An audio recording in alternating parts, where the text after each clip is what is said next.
네, 반갑습니다. 7월 25일 금요일 아침 시험입니다. 자, 다우지수가 제법 큰 폭으로 떨어졌습니다. 마이너스 0.7%고요. 이렇게 되면은 경기가 조금 애매하다라고 나올 수 있죠. 자, 경기 상황이 조금 안 좋고 부담감이 될 때 다우지수가 좀 떨어진다 이렇게 보시면 되는데, 나스닥은 그래도 플러스 마감이 됐습니다. 플러스 0.18이고요. S&P 500은 플러스 0.07. 이쪽은 또 신고가 분위기예요. 그죠? 다우지수는 떨어지고 나스닥은 오른다. 자, 이거 예전에도 한번 이런 상황들이 있었죠. 서로 이제 엇박자타는 그런 모습이 좀 있었는데, 대체적으로 기술주들이 좀 강하고 그다음에 전통주들이 하락하는 그런 모습들은 경기 동향은 좋지는 않은데 특정 업종이나 특정 종목들에게 이제 매수세가 좀 몰리거나 또는 업황에 대한 기대감이 생겼을 때 이런 경우가 나타나는 상황이 좀 있습니다. 근데 시장이 정상적인 부분은 아니죠. 어쨌든 경기 전망이 좋지 않은 상황에서 특정 종목들만 올라간다면 요거는 단기적 상승에 그치는 경우도 많기 때문에요. 이벤트가 지나가고 나면 주가가 좀 하락하는 경우들도 있습니다.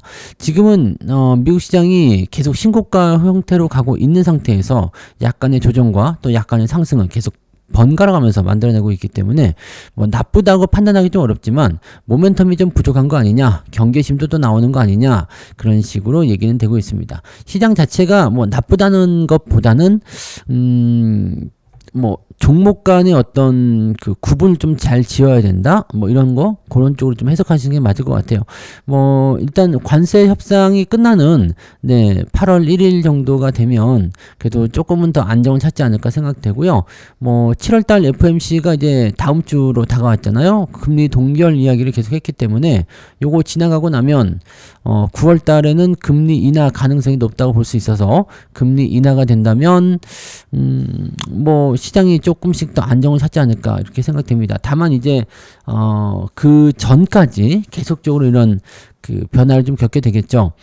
보통 이제 여름철 됐을 때 8월 이후에 조정을 좀 받는 경우들이 많이 있는데, 그 조정이 나올 것인지 아닐 것인지는 일단 가봐야지 알겠습니다만, 어떤 식으로 나올런지 또 어떤 식으로 나오던지 거기에 맞는 대응 전략을 잘 짜고 가셔야 될 것 같습니다.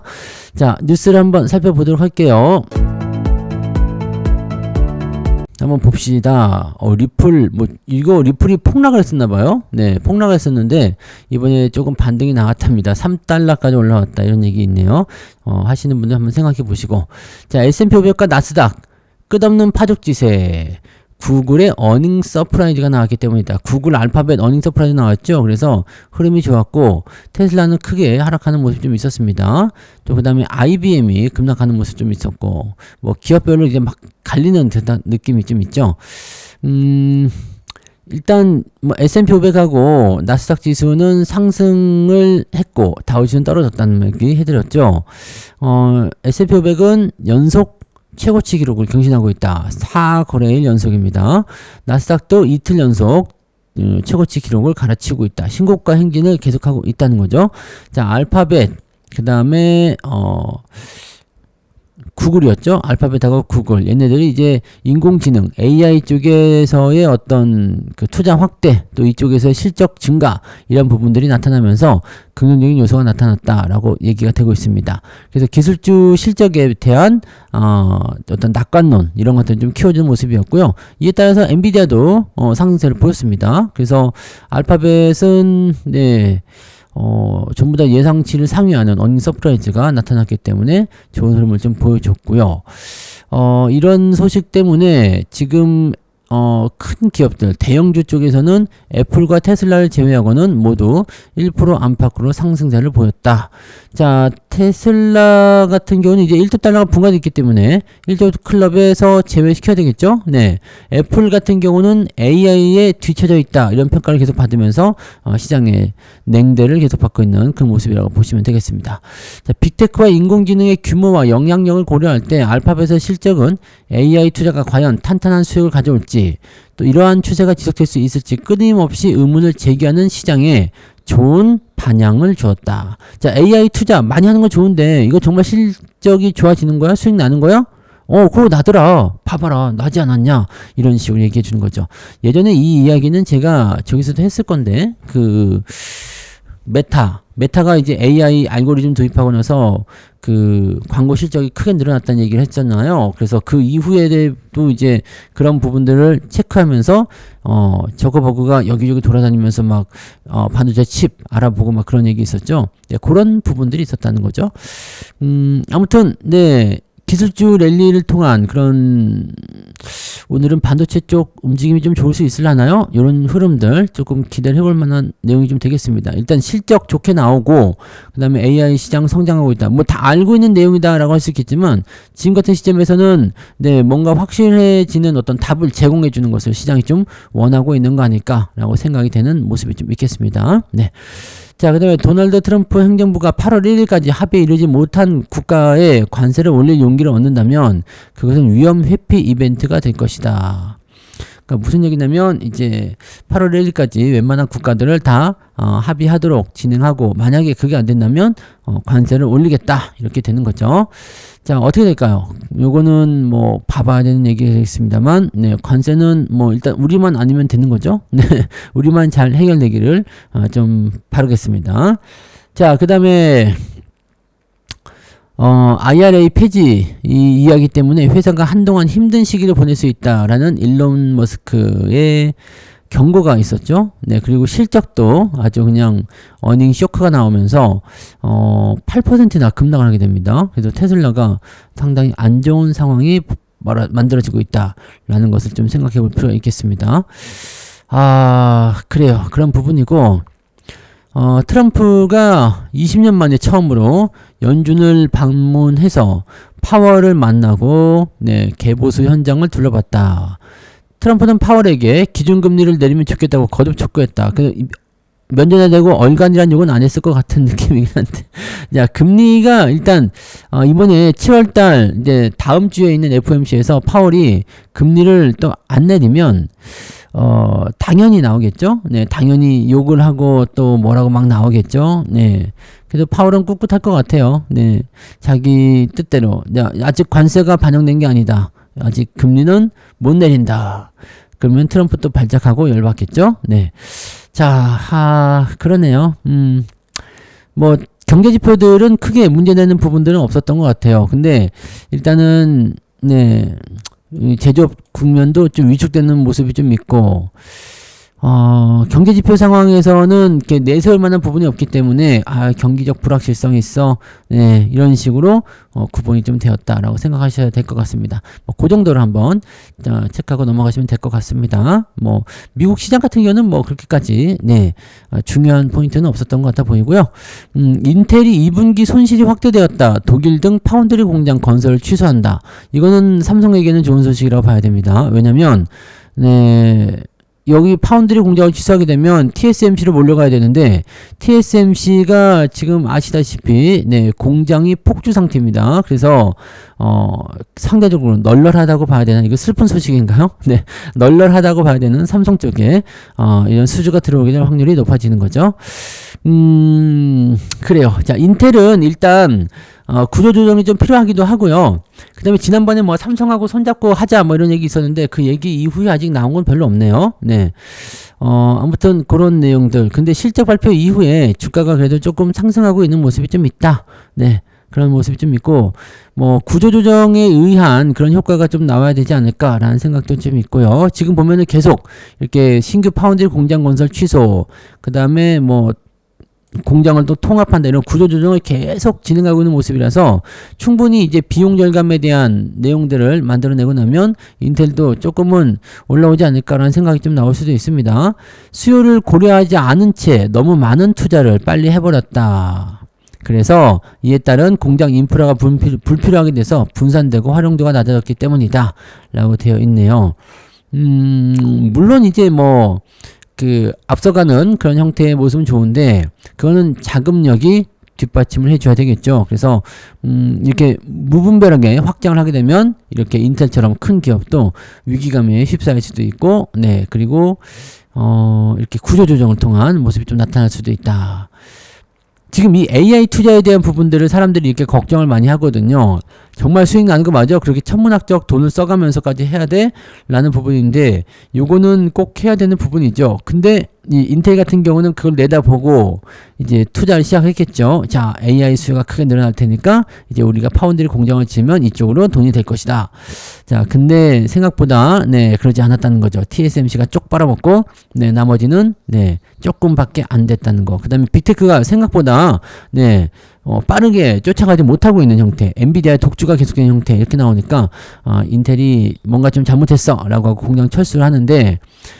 지금 빅테크 기업들이 이제 막 투자를 확대하려고 할 때 이렇게 인텔이 철수하니까 얘들은 좀 시기를 좀 잘못하고 있는 거 아닌가 싶긴 합니다. 근데 이게 처음부터 잘못되면 이런 일이 벌어지는 거예요. 첫 단추를 잘못 끼면 결국에는 다 풀어야 되는 것처럼 지금 이제 AI 쪽에 투자가 늘어나고 있는 상황인데 반도체 칩에 대한 수요가 늘어날 수 있는 상황인데 공장을 축소해야 돼. 이런 상황이 되면은 네, 뭐 물론 실적이 늘어날 수 있겠습니다만 이 내용 자체가 상당히 좀 인텔에게는 네, 뼈아픈 결정이 될 수도 있습니다. 네. 그래서 상황 봐가면서 해야죠. 네. 자, 주식도 마찬가지. 제때 수익 제때 이 진입을 하지 못하게 되면 결국 높은 가격에서 네, 매수하는 우를 범하게 되거나 정확한 시점에서 또는 어느 정도 올라온 시점에서 차익 매도를 하지 못하면 결국에는 손절 매도를 하거나 수익을 다 반납하게 될 수도 있다. 항상 타이밍이 중요하다. 시점이 중요하다. 이걸 꼭 기억하셔야 됩니다. 네. 그리고 또 뭐가 있죠? 이틀 사이에 반대 매매 비중이 2배로 늘어났다. 반대 매매 뭐가 있죠? 국내 개인 투자자들의 초단기 미수 거래 상환 실패 사례가 급증하면서 반대 매매 비중이 2배로 뛰었다. 이 미수와 같은 부분들은 네, 꼭 마이너스 40%까지 떨어지지 않아도 괜찮습니다. 주가가 한 이틀 정도만 눌러줘도 반대 매매 나오죠. 왜냐면 이틀 결제이기 때문에 오늘 미수를 썼어. 그럼 이틀 후에 갚아야 되는데 이틀 동안 주가 내려버렸어? 그럼 반대 매매 나오는 거거든요. 그러니까 이런 경우 미수는 신용보다 더 나쁜 것 같아요. B2보다 더 나쁜 거죠. 이거는 거의 대부분이 이제 단기 매매로 진행을 하는 건데 생각보다 내가 가진 돈보다 주식이 더 많이 사줬어요. 그 좋아할 게 아니라 그거 다 빚내서 하는 거거든요. 그러다가 이제 주가가 올라가면 상관없는데 올라가지 않으면 네, 손해를 많이 보는 거죠. 그러니까 미수 거래를 쓰시는 분들은 대체적으로 이런 단기 수익을 노리고 이제 빚이죠. 공짜가 아니라 외상으로 일단은 먹어보는 거야. 외상으로 먹어보는 건데 이런 거죠. 뭐 1일 용역을 나가야 돼. 노가다를 뛰어야 돼서 1일 일당으로 돈을 벌어야 되는 사람이야. 근데 내가 지금 돈이 없는데 내일 정도 해서 일을 하면 돈이 들어올 것 같아. 오케이. 그러면 오늘 일단 외상으로 네, 막걸리하고 맛있는 거 사다가 먹자. 그래서 외상으로 먹었어. 근데 내일 비가 와버리네. 일 못 나가죠. 그럼 일당 못 받죠. 그럼 어떻게 돼요? 욕을 먹을 수밖에 없는 거지. 야, 외상값 갚어. 네. 이렇게 되면은 뭐 돈이 없는데 어떻게 해요? 그러면은 야, 돈 없으면은 물건을 하나 갚어. 그래갖고 이제 그렇게 되는. 뭐 예를 들면 그렇다는 얘기입니다. 그래서 이 미수 같은 경우가 그런 상황이니까 이 미수는 절대 조심하시기 바랍니다. 뭐 단기적으로 확실하게 올라간다 생각해가지고 미수를 땡겨서 이게 레버리지죠. 이거를 사용해가지고 단기적 수익을 많이 올려야 되겠다 이렇게 생각하는 사람들이 많은데 갚지 못하고 증권사가 네, 돈 못 갚았어? 그럼 판다. 그래갖고 팔아서 하게 되는 상황이 좀 나타나는 거 이게 있었던 것 같아요. 그래서 미수 증가에 따른 그런 주가 하락에 이런 뺏기는 형태 이런 모습들이 지금 현재 또 나타나는 모습도 있다. 이 반대 매매도 늘어나고 있다는 것은 네, 시장의 변동성이 좀 크다는 이야기고 미수 절대 쓰지 마시고요. 가급적 미수를 쓰고 싶으면 쓰고 싶지 않을 때 미수를 쓰세요. 미수는 그냥 안 하는 게 좋습니다. 나도 모르는 사이에 계좌가 많이 망가져요. 네, 그리고 반대 매매 한번 만나면 멘탈이 붕괴가 되기 때문에 조심들 하셔야 됩니다. 그리고 이 반대 매매가 늘어나면 시장에 매도가 쏟아지기 때문에 투매가 나오죠. 투매가 나오면 이제 신용까지도 갖다 땡기는 수가 있습니다. 신용도 반대 매매 나오면 투매가 또 투매 이런 식으로. 그래서 주가가 의도치 않은 곳까지 내려가게 되는 그런 변동성을 보일 수도 있으니까 항상 주의해서 보시면 좋겠네요. 자, 그런 부분들이고 네, 금리 낮춰달라고 또 얘기를 했었고 요거 약간 부담되겠죠? 증권거래세 양도세 올린다고 어제도 얘기 드렸던 것 같은데 네, 지금 일단은 검토 중이다 입니다. 검토 중이다. 지금 세상에서는, 지금 시점에서는 아마 이거는 어려울 것 같다 생각은 되긴 돼요. 근데 이건 충분히 악재 요인은 될 수가 있겠죠. 그래서 지금 이 상황은 조금 애매한 겁니다. 10억 원을 대주주로 봐야 되는 것이 맞느냐라는 부분들, 뭐, 이제는 뭐 아들, 손자, 며느리가 될지 안 될지 모르지만 10억 원을 혼자서 갖고 있다고 하더라도, 이 정도 갖고 있다고 하더라도 이게 대주주 맞냐? 이럴 수도 있죠. 네.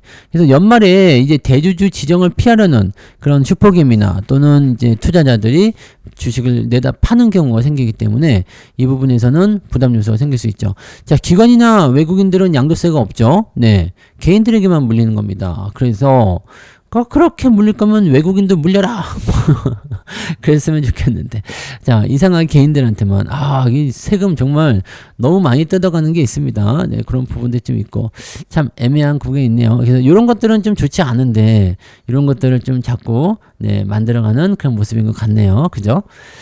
요건 또 뭘까요? K라면이 상반기 수출. 이거는 좀 오래된 뉴스네요. 22일 날 나온 뉴스인데, 한번 볼까요? 상반기에 수출이 좋았다. 삼양식품이 네, 수출이 좋았다. 그런 얘기가 나오네요. 라면이 좀 잘 팔린다는 얘기가 있는 거예요. 그리고 하반기에도 더 잘 팔린다는 소식으로 전해지고 있어서 삼양식품뿐만 아니라 뭐 농심 같은 경우도 네, 수출이 이제 계속적으로 좋아지고 있는 거고, 이제 부산 쪽에 이제 공장을 착공하게 되면서 이제 글로벌 시장에 대한 대비책도 같이 나오고 있다. 오뚜기 역시 마찬가지. 오뚜기 진라면 네, 인도네시아 판매도 시작할 예정이다. 그래서 농심, 오뚜기, 삼양식품 이렇게 돼 있죠. 지금 불닭라면이 워낙 커져버려서 이렇게 보면 오프라인보다는 온라인의 시장이 정말 크다는 것을 우리가 알 수 있어요. 그죠?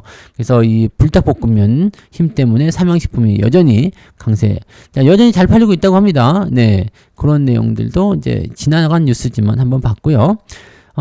인텔은 급락세 보인 거 얘기해 드렸고, 그다음 오늘 관세에 대한 부분들 좀 나와야 되긴 하는데, 이 자동차 이야기, 현대차, 기아 비중 확대해라 이런 얘기 나오는데, 요것도 무조건적으로 이렇게 비중 확대하면 좀 애매하긴 하겠습니다만, 협상은 잘 될 거라고 저는 생각해요. 그래서 자동차 쪽 같은 경우는 그동안 주가 올라온 것도 없는 데다가 네. 이렇게 관세 쪽에서의 부담감이 줄어들게 되는 상황이고, 미국 쪽에 투자를 많이 한 그런 상황이기 때문에 아마 타겟팅해서 자동차의 관세는 좀 내려오지 않겠느냐, 그 계속 해드렸던 얘기 있잖아요. 그래서 자동차 주식은 매도하지 않고 진행하는 것이 유리하다라는 쪽으로 이제 진행을 해드렸던 건데, 충분히 가능성이 있을 것 같아 보이고요. 네, 그 다음에 전기차와 수소차 이런 쪽도 현대차가 좀 강한 모습이 좀 있고, 그 다음에 지금은 하이브리드 잘 팔리고 있고, 잘하고 있어요. 네, 그 다음에 제네시스의 어떤 위상 이런 것들 좀 올라가고 있고 괜찮은 것 같습니다. 그래서 자동차 업황 본주가 잘 가게 되면 부품주도 잘 가기 때문에 자동차 업황 전반에 걸쳐서 좀 관심도를 높여주는 것이 필요하지 않겠느냐라는 식으로 생각하시면 될 것 같아 보입니다. 관세 얘기가 한 번 더 나와야 될 것 같은데요. 관세 이야기는 따로 없는 거가, 네, 지금 관세가 잘 돌아가지 않아가지고 거기에 따른 부담이 좀 있었던 거 있잖아요. 그래서 우리나라가 이제 뭐 패싱 당한 거 아니냐, 뭐 근데 여러 가지로 이제 정부에서 이야기는 좀 하고 있더라고요. 우리나라 관세가 어떻게 나올까, 어떤 식으로 진행이 될까, 그런 부분들이 이제 되게 관심권에 들어가는 내용인데, 뭐 지금 뭐 바로바로 된다 뭐 이렇게 나올런지는 모르겠습니다. 근데 관세에 대한 얘기를 거의 안 하고 있는 것 같은데 왜 그럴까요? 네, 무역협상 낙관론 뭐 이런 것들도 나오고, EU랑 하는 내용이죠. 우리나라는 여기 있네. 미국 상무부에서 일본 합의에 욕이 나왔을 것이다. 정말 합의를 원한다. 한국이. 이 미국 놈들이 지금 언론 플레이 엄청나게 하고 있어요. 베센트 장관 같은 애들도 지금 뭐 특별한 그 일정이 있는지 없는지 모르겠어요.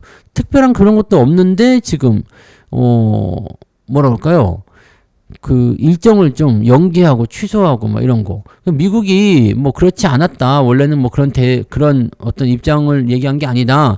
뭐 이런 식으로 이제 우리나라가 뭐 얘기를 하긴 했었는데, 지금 미국 쪽 언론 플레이를 보게 되면은요, 네, 뭐라 그래요? 얘네들이 원래 좀 싸가지가 없는 건지 아니면은 번역을 이렇게 한 건지 모르겠습니다만, 한국이 정말 원하고 있다. 쟤네들이 저자세로 나오고 있다. 뭐, 쩔쩔매고 있다. 뭐, 이런 식으로 얘기를 하고 있는 거죠. 네. 아주 그냥 뭐, 일본 합의 보면서 한국이 몸이 달았다. 뭐, 이런 식으로, 네. 얘기하고 있는 모습인데, 글쎄요. 뭐 일단은 협상이라는 부분들이 서로 간에 이제 대등한 입장에서 해야 되는데 지금 그런 입장이 아니기 때문에 어떤 식으로 나올는지 모르겠네요. 자동차가 일단은 미국 지역으로 판매하는 물량들이 많이 있다라는 부분이고 지금 아직까지는 미국에서 생산한 제품이 모든 것을 다 소화하지 못하기 때문에 관세 영향이 좀 있긴 있습니다. 이것을 어떻게 하느냐. 일단은 우리 협상단도 가장 먼저 얘기하는 것은 자동차 관세를 낮추는 것을 가장 첫 번째 목표로 가져가고 있었죠. 그래서 아마 어떤 부분에서 어떤 협의가 나올는지 좀 봐야 되겠습니다만 뭐 제가 보기에는 지금 일본 자동차가 15%로 됐다라는 것은 네, 우리나라가 그렇게 하지 않으면 죽음이라는 이야기죠. 왜냐면 일본 자동차에게 밀릴 수가 있잖아요. 그래서 우리는 최소한 15보다 더 낮은 상황으로 가거나 적어도 동등한 위치는 차지해야 된다. 자, 그게 잘 된다면 자동차가 좀 더 크게 오르는 상황이 있을 것이고 아니라면 네, 애매한 상황으로 가겠죠. 네, 그래서 저는 뭐 그 정도는 가지 않을까, 맞추려고 하지 않을까. 왜냐면 우리나라는 성적표 중요하게 보니까요. 네, 맞추려고 할 것 같다 생각이 들어서 그 정도로는 한번 생각해 볼 필요는 있지 않을까요? 라고 생각합니다. 그래서 그 정도로 한번 보시면 좋을 것 같아요. 자, 관세에 대한 부분들은 일단 약간 연기가 되어 있긴 합니다만 그 내용들은 뭐 잘 되겠지라고 생각하시는 게 맞습니다. 어쨌든 협상하지 않으면 안 되는 거고, 네, 이번에 안 되면 다음 주 안에 무조건 나오지 않을까, 무조건 결과가 나올 것이다 라고 되어 있습니다. 긴급한 일정이다라는 이유로 25일 날, 그러니까 오늘 예정됐었던 것을 연기했다라고 나왔으니까 주말 동안 나올 수 있겠죠. 그러면 오늘 그런 것들이 반영이 된다 그러면 네, 뭐 또 다른 기대감이 생길 수 있겠죠. 그래서 오늘은 좀 주가가 올라간다거나 뭐 그런 식으로 얘기가 될 수도 있고요. 네, 그 정도 체크하시면 될 것 같고요. 자, 그 다음에 지금 보시면 전체적으로 봐서는 주가가 좀 내려갈 수도 있는 그런 환경을 가지고 있기도 하고 또 특정 업종에서는 또 올라갈 수 있는 환경을 가지고 있기도 하고 막 그렇게 나와 있거든요. 좀 복잡하게 되어 있어요. 그래서 상황을 보면서 계속 보시는 게 맞을 것 같고 오늘은 주말이니까 이것저것 건드리는 부분 쪽에서 변화가 또 생길 수도 있고 그렇습니다. 그래서 어제 올려놨으면 또 미수 써가지고 들어온 사람들 많으면 오늘 내리고 어제 올라온 종목은 오늘 좀 내려가고 어제 내려간 종목은 오늘 좀 올라가고 뭐 이런 식으로 구분이 지어질 수도 있습니다. 즉 시간 경과에 따라서 또는 재료의 노출에 따라서 포지션들이 계속 바뀔 수 있다는 것을 꼭 명심하시고요. 그 흐름들을 잘 읽고 가시면 좋겠습니다. 자, 주말이니까 변동성이 있을 수 있다는 것만 잘 기억해 주시고 그 부분들을 통해서 여러분들이 현명한 대응 해주시면 좋겠습니다. 자, 오늘은 매매가 오후에 들어가는 게 유리해 보이긴 한데 상황에 따라서 어떻게 바뀔지 그것은 이제 흐름에 따라서 또 진행하면 되니까요. 장중 시황 또 참고해 보시면 되겠습니다. 자, 오늘 아침 시황은 여기서 마치도록 할게요. 오늘도 파이팅 하시고요. 좋은 하루 보내시기 바랍니다. 고맙습니다.